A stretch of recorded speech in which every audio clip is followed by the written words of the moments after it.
Andrew McCart, iFLTV. That's my thumbnail there. Billy Nelson, how are you, sir? It's been a while. Happy New Year. Happy New Year, mate. Aye, all good. Very busy in the gym. As you can see, we're chock-a-block this morning. A lot of fights coming up in the next few months. A lot to look forward to, and hopefully we'll bring a lot of success to the gym and to Scottish boxing.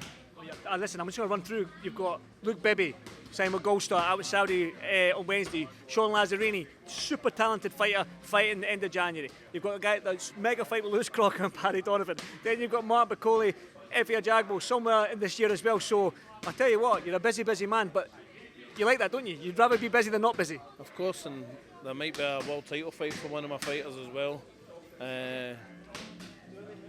on the horizon. So hopefully that will come to fruition as well. Listen, I want to talk about Big Martin Bakole because he's back. I've just seen him. He's hit the bag, and then he smashed that heavy bag to shit. Let's be honest. Yeah, a lot's been talked about Martin Bakole since August. Jared Anderson's fight. Now that was August. We're into January. We're into 2025. Martin's name seems to be in everyone's mouth as the danger man, as the man they don't want to fight. But for you, there was the Zhang fight. Then there was possibly the Ajagba fight. But now you've got Efe Ajagba, which is still a dangerous fight. Very much so, and one we're very much looking forward to. Martin sees it as the Battle of Africa, the number 1 and number 2 guys in Africa. So, if I'm perfectly honest, I wouldn't like to be Efe Ajagba just now. Why do you say that? You think Martin's just got that bit between his teeth now and he's in his prime? Oh, he sees this. The last time I seen him like this was against Yoka, because Yoka has got Congolese heritage, and he's seen it as the Battle of Congo.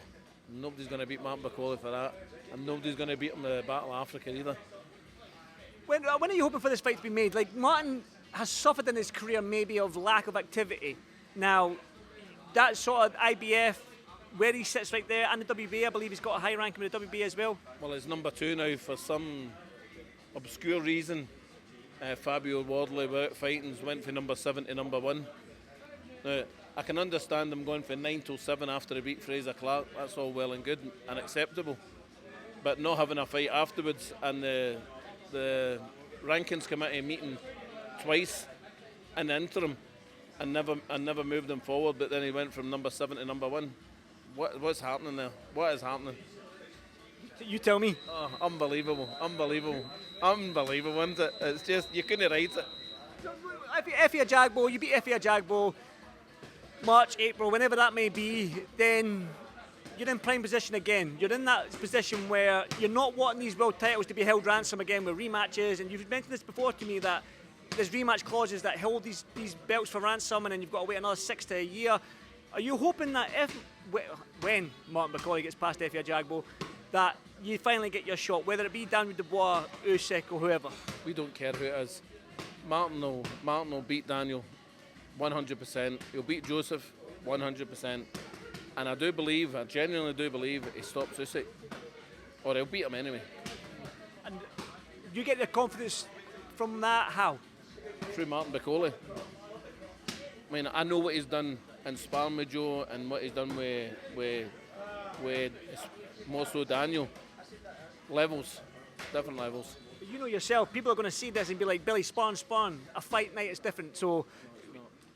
When somebody's way better than you in sparring, it's levels, mate.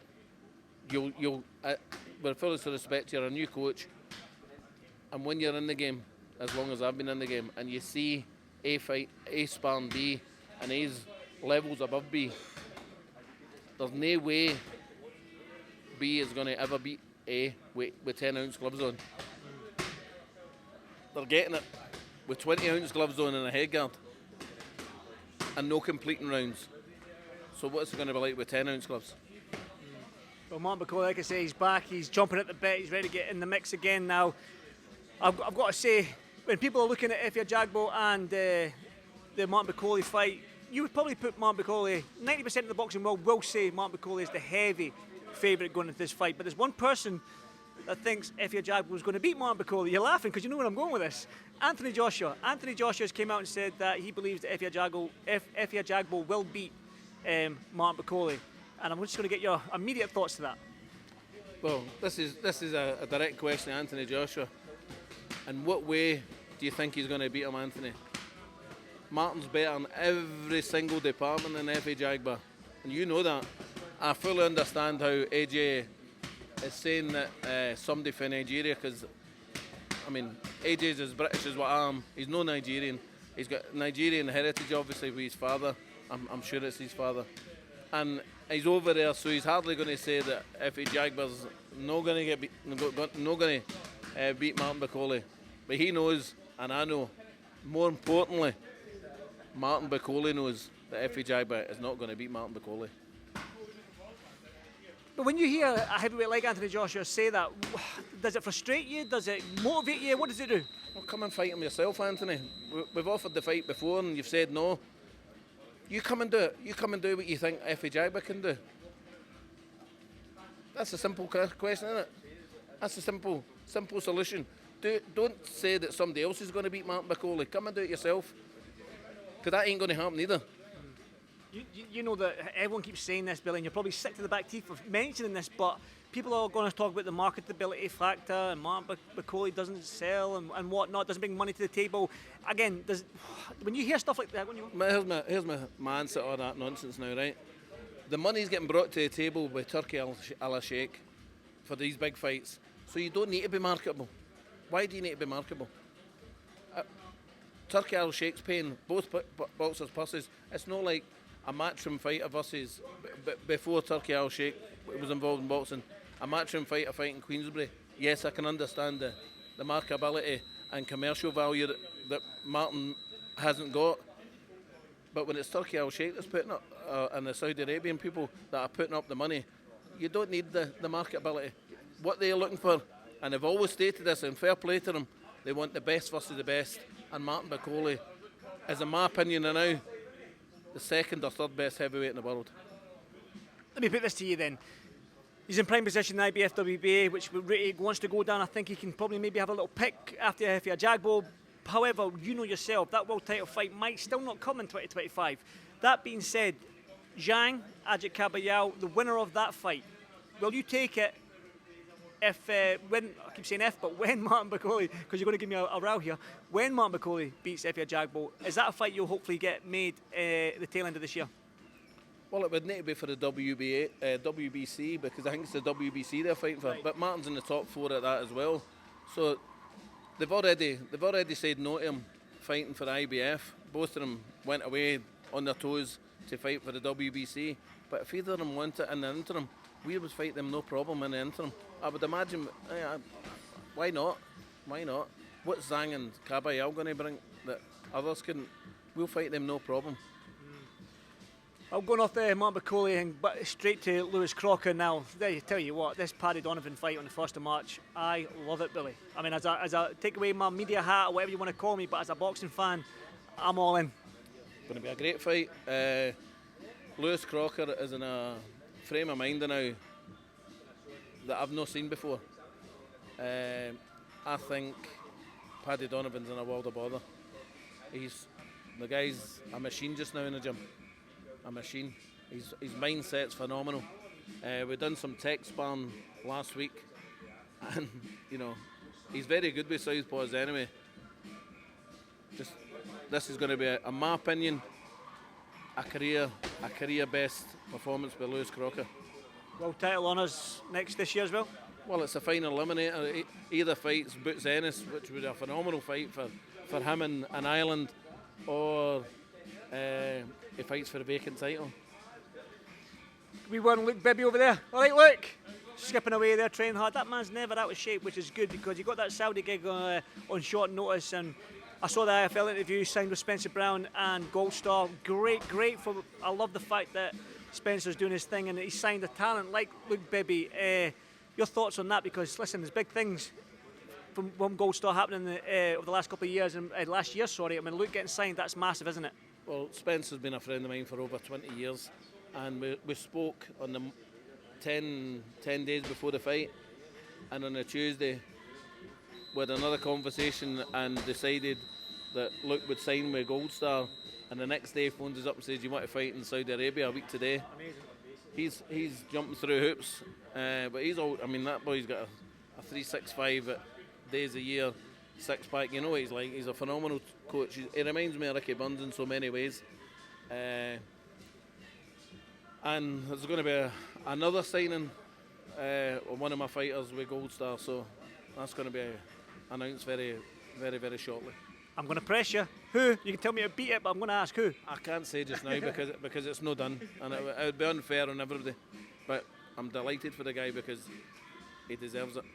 Sean Lazzarini as well, we can't forget about him. He's a super talent. I'm really excited about him because I'm looking at the guys that he was in the Commonwealth Games with, and Sam Bowen and Taylor Bevan that have signed with Matchroom, and they're getting pushed. And again, I'm that biased jock, and we want to see our Scottish fighters, and he's definitely going to be one that is to look out for. And if a big promoter's out there, then they need to sign him ASAP.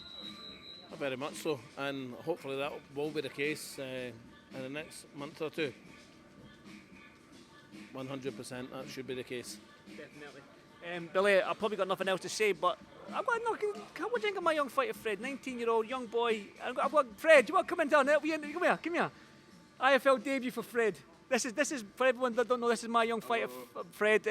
Billy's. I don't know what he's like on camera yet, so this is his first test. But yeah, as a young fighter coming through, I mean, he's had 5 rounds with Sean Lazzarini, Sam Hickey coming through, Stephen Nunes as well. So yeah, just a little word on Fred there. I think every time this boy's come up to the gym, he's improved dramatically, and I really hope he gets his licence soon and gets his career kicked on, and I believe he could do very well in the game.